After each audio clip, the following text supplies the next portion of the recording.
Have you ever been playing Tropico 6 and wondered, where should I put that logging camp?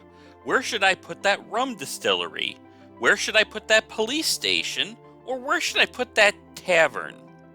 Well, I'm Hogziller, and in today's video, I will cover how to organize your island city so that you can make more money, have more efficient workers, and you can prevent your citizens from having long walks. Before we begin, if you like these kind of videos, press that like button.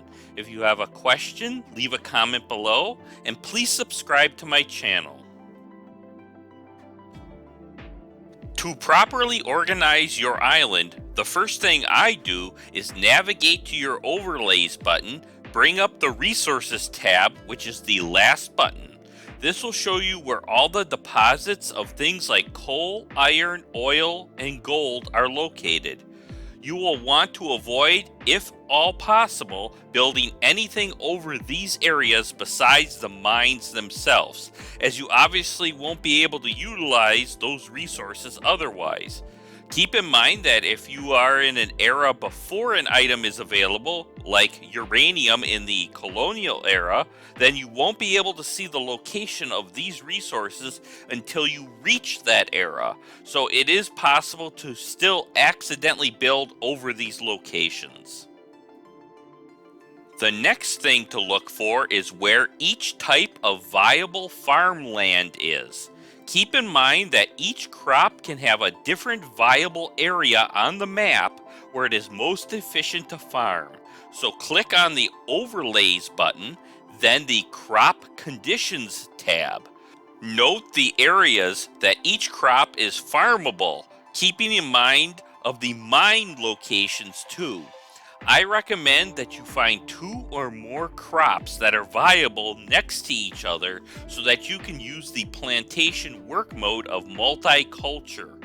I won't make it part of this video, but these same rules apply for ranches too, so keep that in mind along with plantations and mines. Now that you have surveyed your island, now it is time to start building. So start by building your static businesses that can only be placed in certain locations, like your mines, farms, logging camps, oil wells, fishing wharfs, and ranches in any order that you deem necessary, using some kind of logic when deciding what to build where. For example, if there are 2 coal veins close by each other, but one of the coal locations overlaps a rich corn farm location, then build the corn farm over the corn farm area and the coal mine over the second coal vein.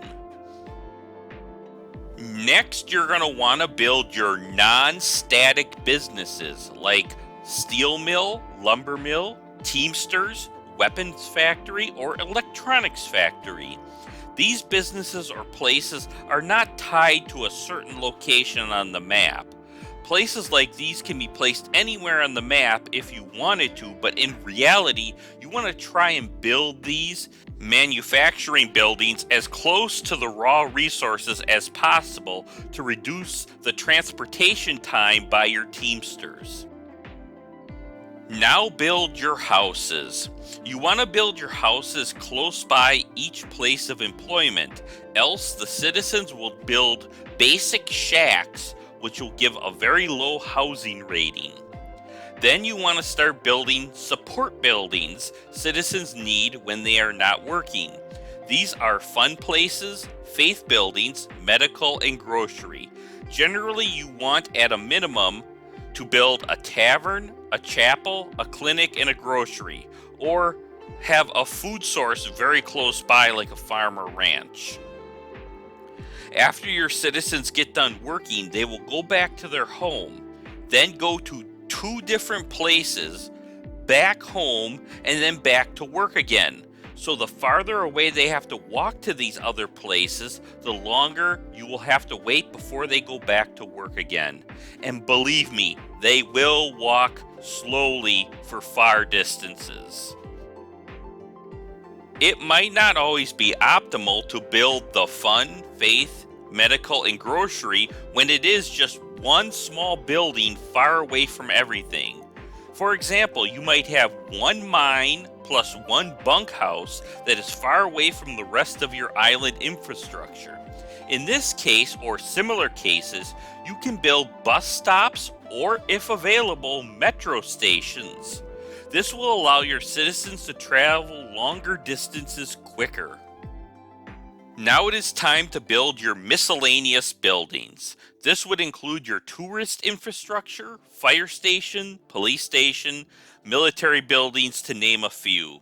Make sure that when you're building these items that you're also building your housing and associated support buildings as needed. Also consider building metro stations and or bus stops if you have two or more large metro areas on your island and you need people to travel between the two. Another thing I recommend is building bus stops or metro stations between your port and your main hub of your main city, as generally the port is far away from your city center, and that would be a lot of walking for the workers or anyone who comes to your island. The last thing I will mention is if you are playing on an island with limited beaches for the tourist port and your tourist area is far away, I usually build a bus stop with the free ride work mode to provide a free shuttle to and from the tourist area so that the tourists don't have to walk far to their hotel, causing less time for them to be on your island, which in turn means they'll spend less money. Finally, also consider if other buildings feed off of other buildings, like how newspapers will increase the liberty of residents in their surroundings, how police blimps will increase safety, or if you got the recent New Frontiers, the use of the reclamator.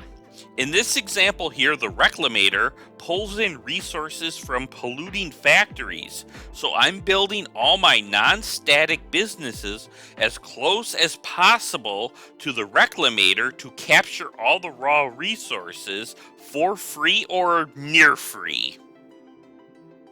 That is all for this video. If you like these kind of videos, press that thumbs up button.